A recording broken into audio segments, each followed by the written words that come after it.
আসসালামু আলাইকুম, শুভ সকাল সবাইকে। আশা করছি সবাই ভালো আছেন।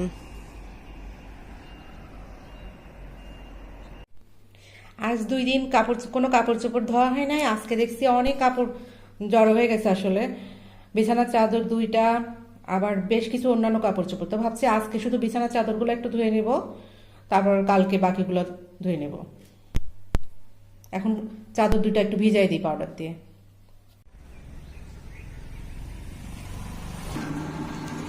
মার্কেটে যাচ্ছি একটু,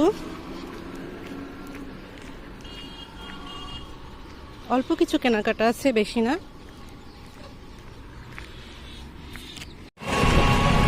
মার্কেট করা হয়ে গেছে, আমি এখন বাসায় ফিরছি।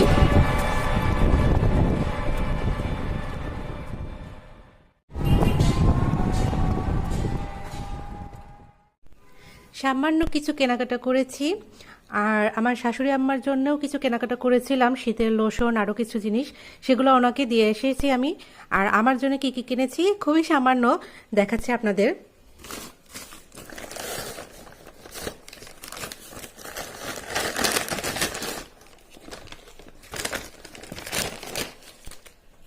একটা লোশন, সাবান, হ্যান্ড ওয়াশ, একটা লিপস্টিক, কন্ডিশনার, শ্যাম্পু। এই লিপস্টিকটা আমার অনেক ভালো লাগে, এর শেডটা অনেক সুন্দর, আমার খুব পছন্দের। আমি বেশ কয়েকটা ইউজ করতেছি, এটা খুবই ভালো লাগে। আমার আরও কিছু জিনিস কেনা আছে, তো ওইগুলো আমি এর পরের সপ্তাহে গিয়ে হয়তো করব। আর এখন মানে অল্প কিছু কেনাকাটা করে আজকে চলে আসলাম। আর মুদিখানার কিছু বাজার আছে, সেগুলো করতে হবে। আজকে সময় পাই নাই, আমি আজকে আর করি নাই, যে একদিনে সব না করে আমি অন্যদিন আবার যাব। আমি আজ দুপুরে রান্না করছি বকের মাংস। এর আগে আমি কখনোই এটা রান্না করি নাই, আজ প্রথম আমি বকের মাংস রান্না করছি। তো ভাবলাম আপনাদের সাথে একটু শেয়ার করি। আমি কড়াইয়ে পেঁয়াজ, রসুন, দারচিনি, সাদা এলাচ, লবঙ্গ, গোলমরিচ, তেজপাতা দিয়ে দিয়েছি। আস্তে আস্তে নাড়িয়ে একটু লাল হয়ে আসলে আমি বাটা মশলাগুলো দিয়ে দিব। আমি জানি না কেমন হবে, যেহেতু ফার্স্ট আমি এটা রান্না করছি।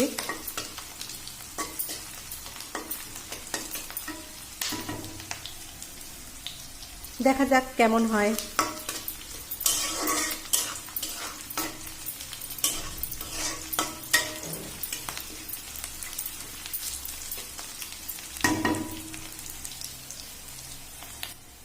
আমি এখন মশলাগুলো দিয়ে দেব। প্রথমে আমি জিরা রসুন বাটাটা দিয়ে দিচ্ছি,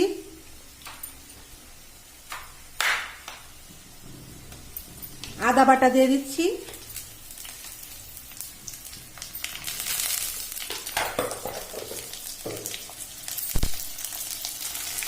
স্বাদ মতো লবণ, হলুদের গুঁড়া, মরিচের গুঁড়া, ধনিয়া গুঁড়া।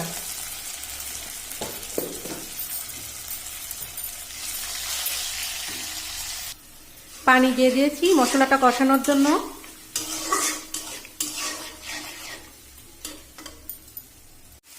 মশলাটা ভালোভাবে কষানো হয়ে গেছে, এবার আমি বকের মাংসটা দিয়ে দেব।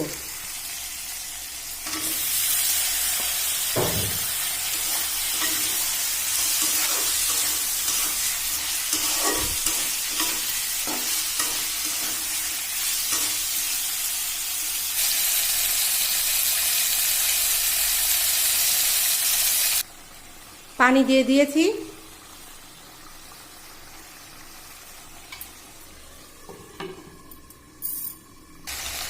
ভালোভাবে কষানো হয়ে গেলে আমি অল্প একটু পানি দেব, কারণ বকের মাংস বেশি পানি দেওয়া যাবে না। হাঁসের মাংস যেমন, অমনভাবে একটু শুকনা শুকনা করে রান্না করতে হবে। এই যে আমার রান্না হয়ে গেছে,